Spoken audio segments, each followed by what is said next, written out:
Olá, começa agora mais uma edição do Agir Sustentável sobre queimadas.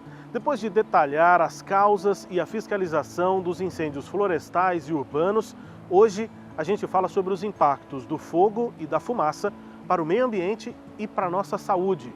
Todos nós nos lembramos daquelas nuvens de fumaça que tomaram conta de grandes cidades brasileiras nos meses de agosto e setembro de 2024, né? Pois é, esse é o nosso assunto no episódio de hoje, que começa depois da vinheta.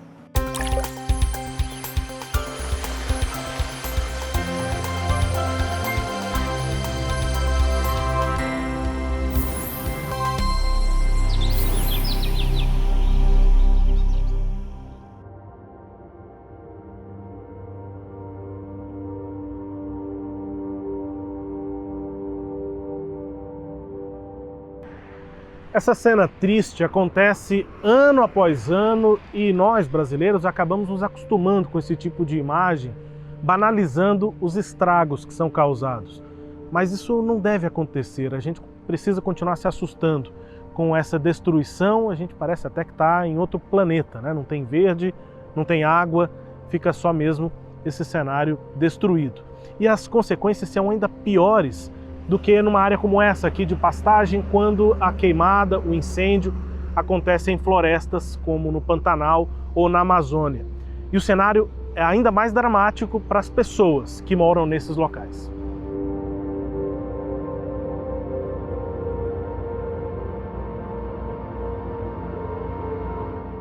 Nós na Amazônia, com queimada, desmatamento, uma seca imensa, né? O mundo só olhou para nós quando São Paulo ficou às escuras.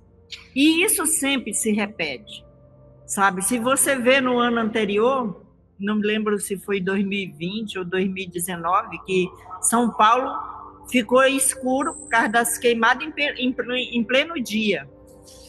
Aí sim, aí olharam para a gente.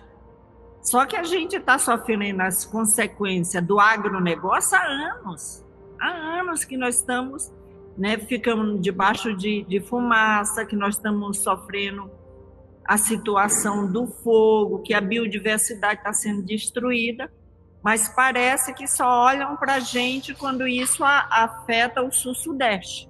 Se afeta o norte e o nordeste, o país e os governos e os governantes pouco se importam. Essa é a Neidinha Suruí, historiadora e ativista das causas ambiental e indígena. Ela trabalha diariamente no combate à invasão de áreas protegidas da Amazônia, principalmente na reserva indígena Urueu-Uauau, no estado de Rondônia. Ela foi, inclusive, uma das protagonistas do documentário O Território, premiado internacionalmente e que detalha a luta contra o desmatamento na Amazônia.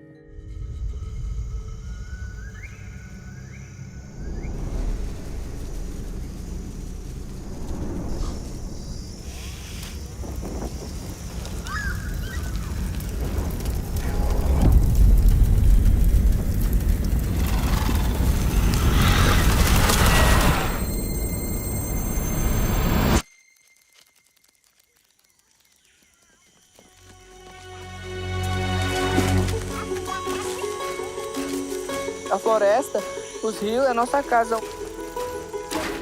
onde a gente se mantém. Porque o Urueu-Uauau é como se fosse uma barreira. Tudo desmatado. Ela é, para mim, no meu ponto de vista, o coração, não do Brasil, mas sim do planeta em geral.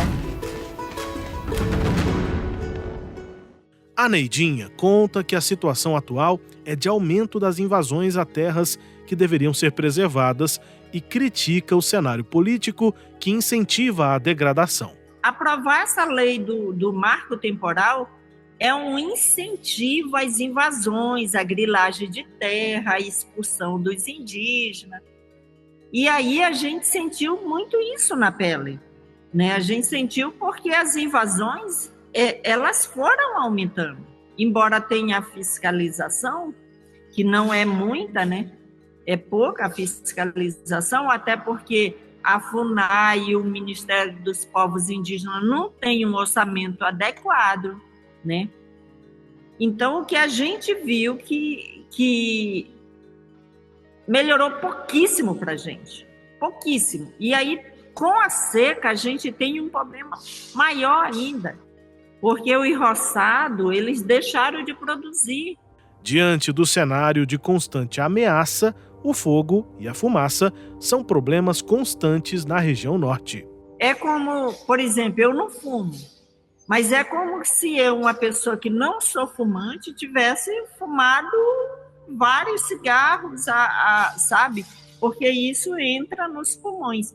Então, o resultado que a gente vai ver é um resultado lá no futuro e que provavelmente as pessoas nem vão lembrar que isso se deve a essas queimadas, né? A essa fumaça. E outra coisa também, quando começa a chover, e agora começou a chover, né, o que desce é esse material particulado que subiu com as queimadas e que vai poluindo os rios, né, vai poluindo os igarapés, a água que a gente bebe, né, a própria comida, né, o próprio alimento que está na agricultura. Então, são várias consequências. Foram mais de 290 mil focos de incêndio no Brasil em 2024 e as queimadas afetaram ao menos 23 milhões de hectares, de acordo com dados da rede MapBiomas. A ambientalista Gislaine Luiz nos acompanhou numa visita a uma dessas áreas degradadas na região metropolitana de Goiânia, em Goiás, e explicou quais são os impactos do fogo para o meio ambiente.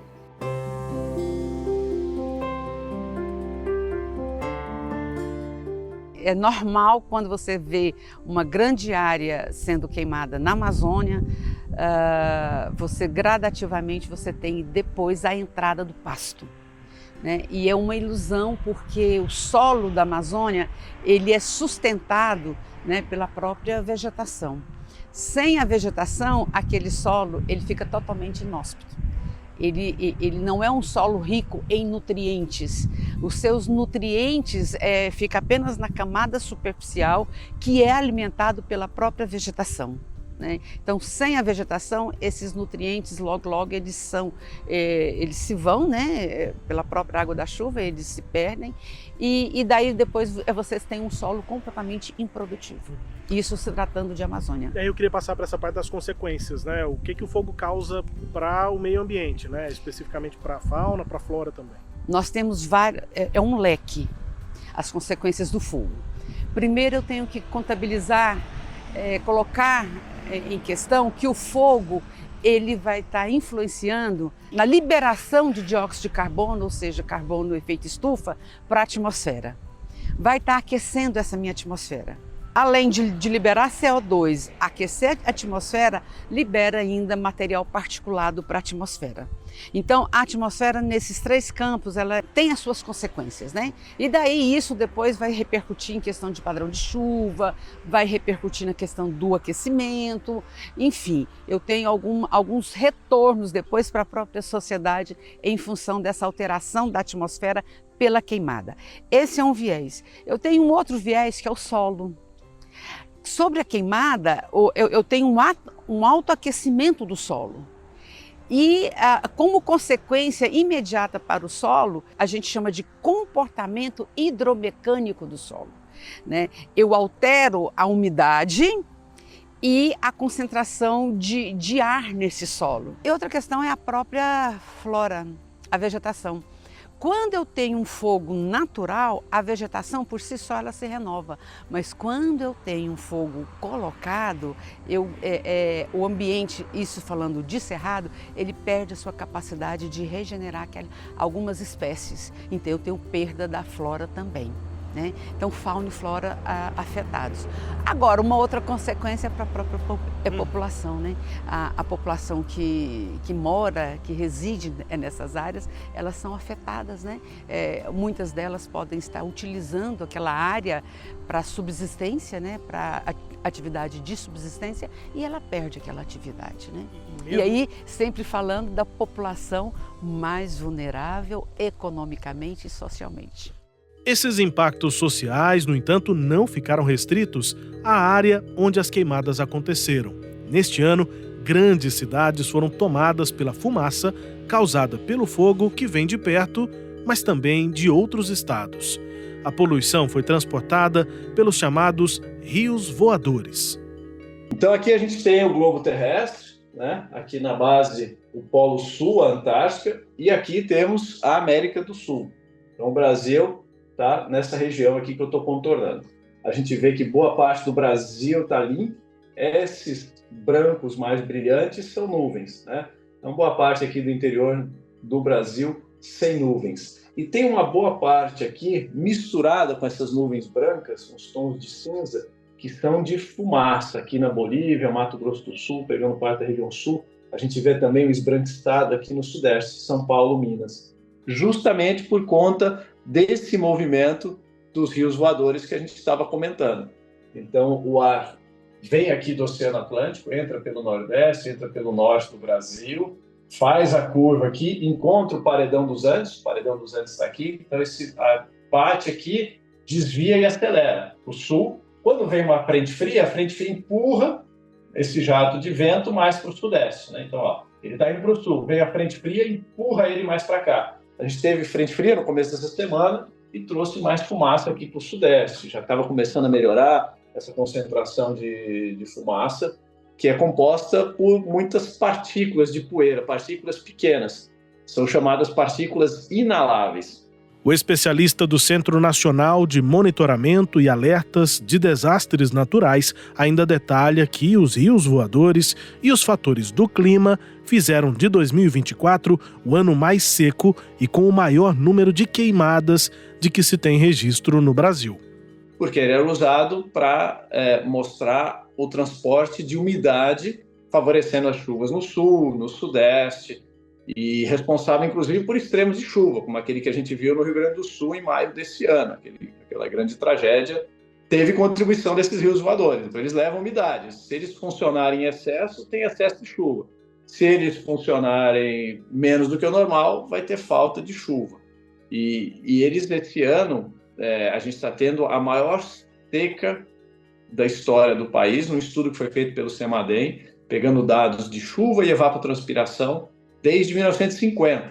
Então, a gente percebe que o Brasil está se aquecendo mais do que a média do planeta, com temperaturas muito altas e com o tempo seco. Isso favoreceu a propagação do fogo. Então, a gente teve uma facilidade muito maior para o fogo se propagar. Portanto, foi muito mais difícil controlar. As queimadas, elas são uma prática comum na agricultura e na pecuária para limpar o pasto. Então, essa época do ano, setembro, é normalmente o mês em que a gente tem o maior número de queimadas no país. Aí combinou o mês de setembro com um ano muito seco e muito quente, o fogo saiu do controle.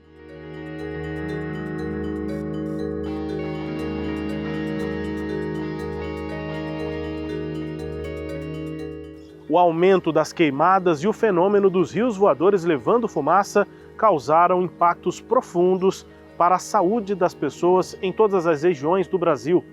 E daqui a pouco, no próximo bloco, a gente vai detalhar as consequências disso para a nossa vida e para o atendimento público de saúde. O Agir Sustentável volta já.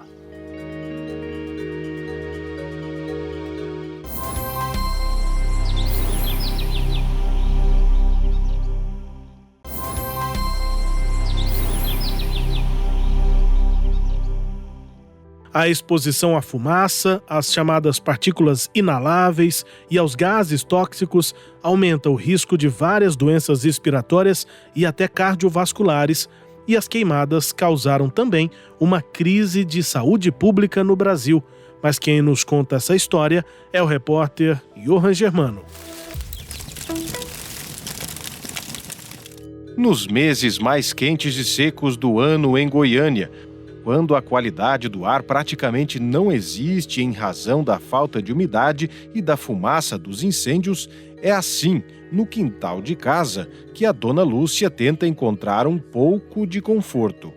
Com essas queimadas tem muita fumaça e cada vez que passa está ficando mais complicado para mim sobreviver e ficar dentro de casa. Eu fico mais dentro do terreiro. Dona Lúcia sofre de fibromialgia, tem hérnias de disco e recentemente passou por uma cirurgia nos tendões.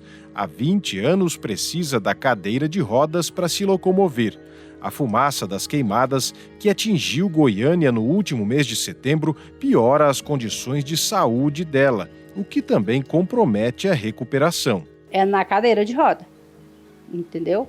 E aí é o tempo todo, com a mangueira, jogando água, molhando as plantas, jogando água nos bichos, porque fica difícil. Com temperaturas que superaram os 40 graus, a climatização poderia amenizar o problema. Mas a exposição contínua ao ar-condicionado foi vetada por recomendação médica. Tem 60 dias que eu levo um colchão para a área e volto. Vou e volto. Tem 60 dias que eu durmo na minha área. Esta médica, que atua no Cais Nova Era, em Aparecida de Goiânia, chama a atenção para a toxicidade da fumaça que paira sobre as cidades em razão dos incêndios. E quais são os sintomas que podem indicar a necessidade de atendimento médico.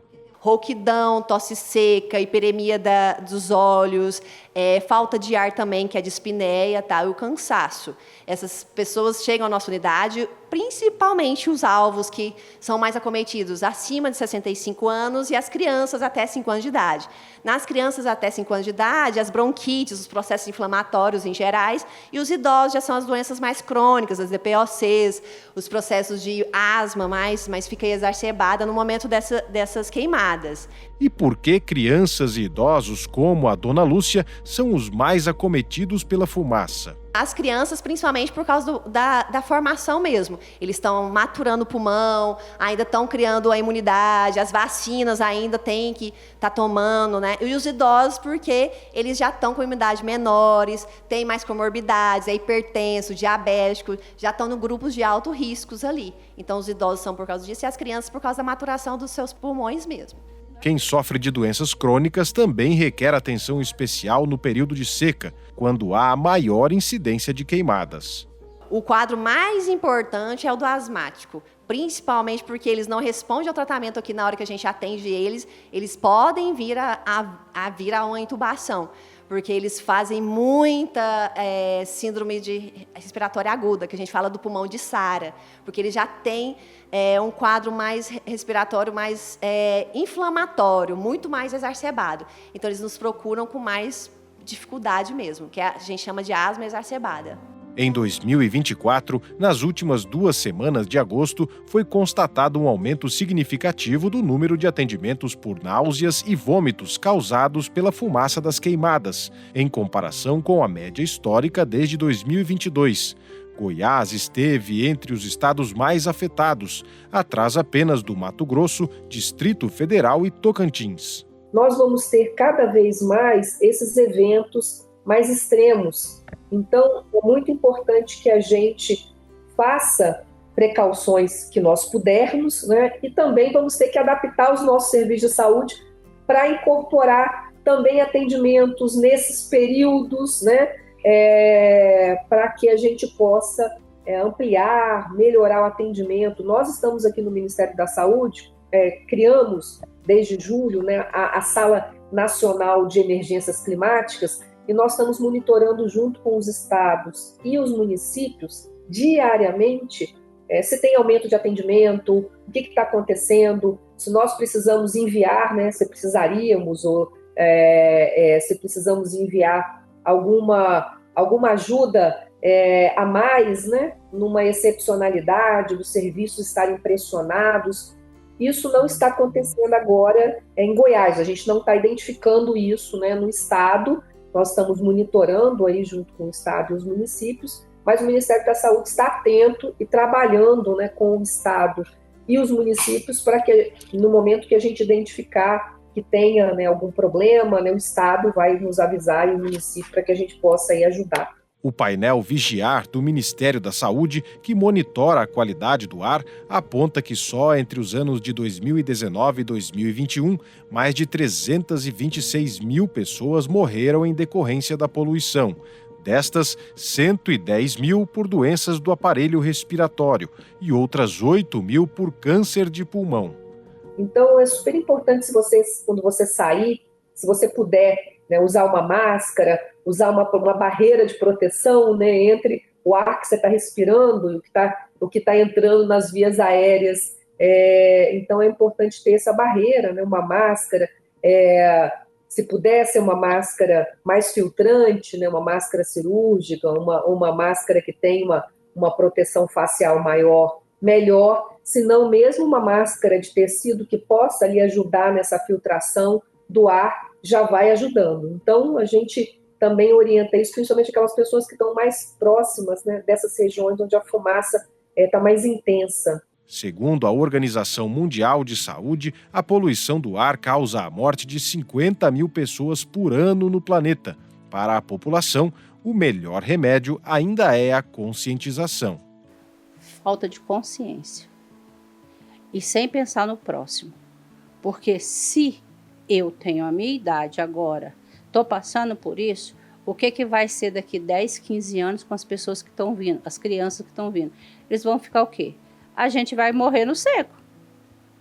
Ou as pessoas conscientizam que precisa de árvore, precisa de água para poder sobreviver na cidade e parar de queimar e cortar as árvores, porque se a árvore não respira, não joga oxigênio para a atmosfera, o que vai acontecer?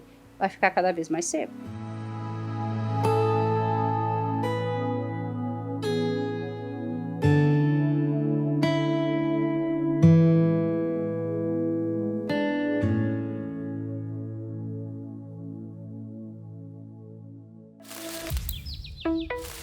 Além de evitar o uso do fogo, outra ação importante para reduzir os impactos das queimadas e melhorar a qualidade de vida é a recuperação de áreas degradadas para manter florestas da Amazônia, do Pantanal e do Cerrado em pé.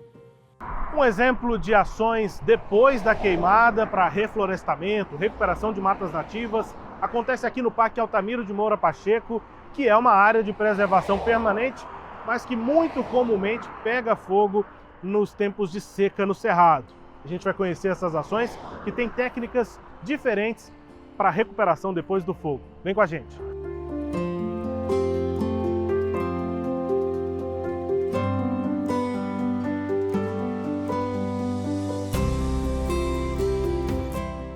O nosso guia aqui no parque é o Caio Souza, que é gerente de implantação e manejo de unidades de conservação na Secretaria de Meio Ambiente aqui de Goiás. Caio, obrigado por nos receber aqui no parque. E a gente está falando sobre ações que são tomadas depois da queimada ou depois da degradação ambiental. E a existência desse parque já é a história disso, né? Por que esse parque existe? Antes aqui era uma fazenda com pastagem, enfim, como é que é essa história? Exatamente. Então o Parque Altamiro de Moura Pacheco foi criado em 1992, né? Então, inicialmente era uma fazenda, né, produtiva, né, com pastagens, né, criação de gado. Então, após a criação do parque, que já é uma ação de conservação e proteção da biodiversidade, né, o Estado passou a ter a responsabilidade de restaurar essas áreas que já estavam ocupadas, né. Então, em substituição aí às gramíneas, né, o capim, principalmente braquiária, a gente direciona plantios compensatórios com espécies nativas do Cerrado, né, para restaurar, né, devolver essa condição original para essas áreas, né? E é bem o que a gente está vendo aqui, né? Nessa imagem atrás da gente, a gente vê o capim embaixo, mas já essas árvores que foram alvo de reflorestamento. Inclusive algumas estão no mesmo porte aqui, né? Pequenas, mais ou menos da nossa altura aqui. Exato. Isso quer dizer que elas foram plantadas há o quê? 3 anos? Isso é um processo que já dura um bom tempo, né, Caio? Isso, o processo de recuperação ele é longo, né? Ele é demorado, né? A natureza leva seu tempo aí para se recuperar. Então temos plantios aí iniciando agora, até áreas que já estão sendo monitoradas há 9 anos, né? Essa aqui, por exemplo, está nessa faixa aí dos 3 anos a 4 anos de plantio e monitoramento. Então você vê que o porte da vegetação está uniforme, né? Ainda não atingiu o seu estado clímax, né? Vamos dizer assim, que é a vegetação próxima da condição original. Quem mora em Goiânia, normalmente nos tempos de seca aí, junho, julho, agosto, setembro principalmente, nesse ano foi bem intenso, a gente já sofre com fumaça, com os efeitos dessa queimada. E aqui ainda acontecem as queimadas e muitas vezes até criminosas, Caio. ainda persiste. Infelizmente, temos essa situação anualmente, né? O estado de Goiás passa por uma estação seca muito longa, né? De 5 a 6 meses de seca prolongada, né? E isso eleva o grau de ocorrência de incêndios florestais, em especial os criminosos, né? Oriundos aí de ação de caça, de pesca, ou por descuido ao manejar as áreas agrícolas aí, pastagens, queima de lixo nos quintais, né? Esse fogo acaba se propagando, atingindo a unidade de conservação e prejudicando essas áreas, inclusive as áreas que receberam esses plantios, né? Que estão em processo de restauração. Bom, e aí a restauração basicamente é isso, Caio. Vamos com a gente aqui mostrar então. Vamos lá. Onde que a gente realmente consegue ver já o efeito desse trabalho de reflorestamento. Tem técnicas diferentes, né? Sim. Mas a gente já vê o resultado aqui, porque o que era antes um pasto que está embaixo da gente, começa a virar uma floresta. Exatamente. Você vê aí o estado sucessional, que a gente chama, né? Desde o capim, essa vegetação gramínea, que era exótica, né? Até espécies que a gente chama de pioneiras, né? Que são espécies com crescimento mais rápido, né? Até espécies já arbóreas que já atingiram o seu estado clímax, digamos assim, do ponto de vista... Essa pioneira que você falou, essa pequenininha do lado da gente, é o quê? Essa daqui temos uma sangra d'água ali, ó, aquela maiorzinha da flor laranja ali, uma sangra d'água. Temos baru, temos angico, né, já aqui em conformação, e algumas espécies típicas do cerrado, ingá, né, ipês, pequis, né, tudo aí estão sendo utilizado. Temos embaúba ali, uma espécie pioneira típica do cerrado. Vou chegar mais aqui para mostrar para vocês.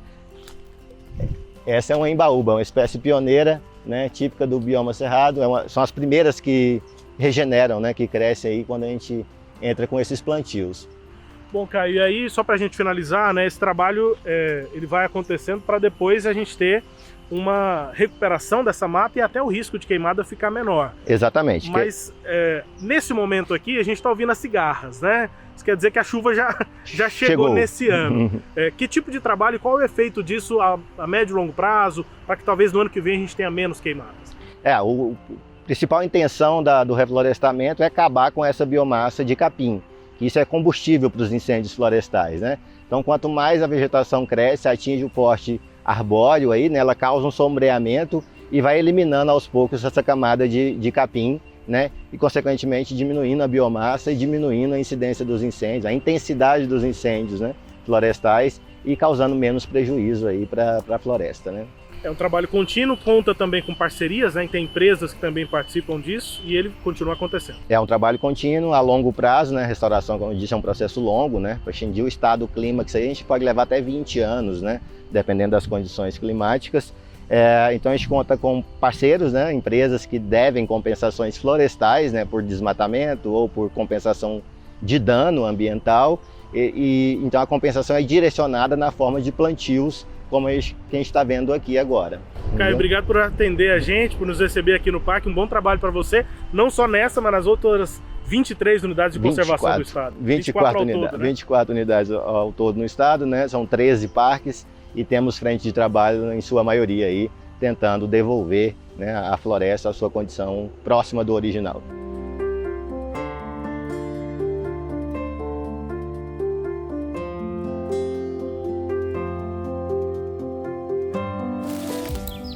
Ao todo foram quase 1.400 hectares reflorestados aqui no parque, com cerca de 2 milhões de mudas, que são fundamentais para que o fogo não volte nos anos seguintes. E assim a gente encerra este episódio do Agir Sustentável sobre os impactos na saúde e no meio ambiente. E na próxima edição a gente trata de economia.